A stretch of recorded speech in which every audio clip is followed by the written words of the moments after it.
Thank you very much for joining us on the morning call with me, Jerry Fisayo Bambi. Voters in Burundi today, Wednesday, May 20, go out to choose the country's new president, members of parliament and local officials in a key general election tempered by the challenge of the coronavirus outbreak. The election marks the country's first step in moving away from President Pierre Nkurunziza's 15-year reign, which has been marred by allegations of human rights abuses and his controversial decision to seek a third term 5 years ago, which propelled the country into an economic crisis. This time, though, the landlocked country will have Nkurunziza leave, but then it will gain an official title that makes him supreme guide to patriotism once he steps down. Now, what are the stakes in this election? I'll tell you quickly a few of the stats here. More than 5 million people are eligible to cast their ballots, and 7 candidates are vying to succeed President Pierre Nkurunziza, who is stepping down after 15 years in power. With more details, our journalists Razia Atma and Serge Mankou tell us more in this report.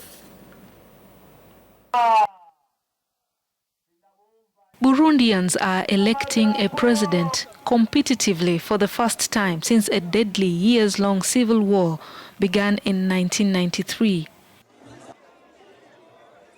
They head to the polls drowned in deep economic crisis and in the face of coronavirus, of which 27 positive cases have been reported.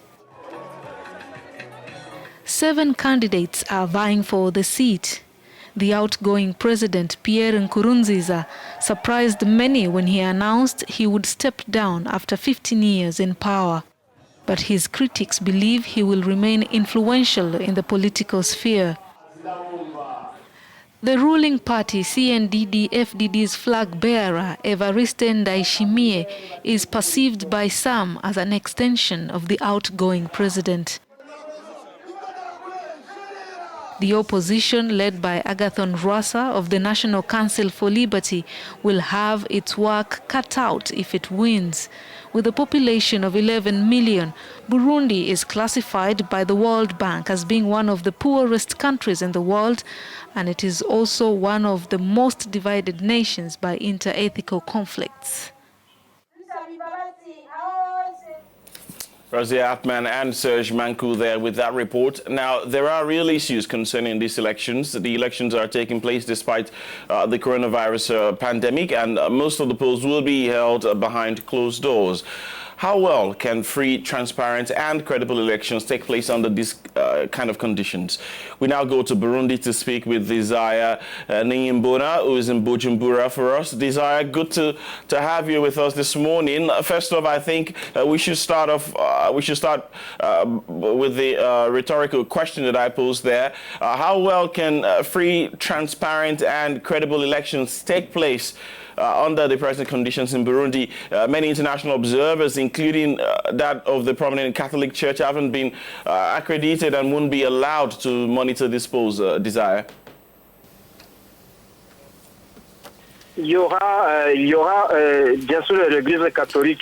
Catholic Church and other international organizations have not been accredited for several reasons. Burundi does not have good relations with the European Union or the United States, who often send the observers here in Burundi. There is also the presence of COVID-19, which prevents the arrival of international observers who could come from the Great Lakes countries, because they will be forced to be confined for 14 days, and there is no exception in this matter.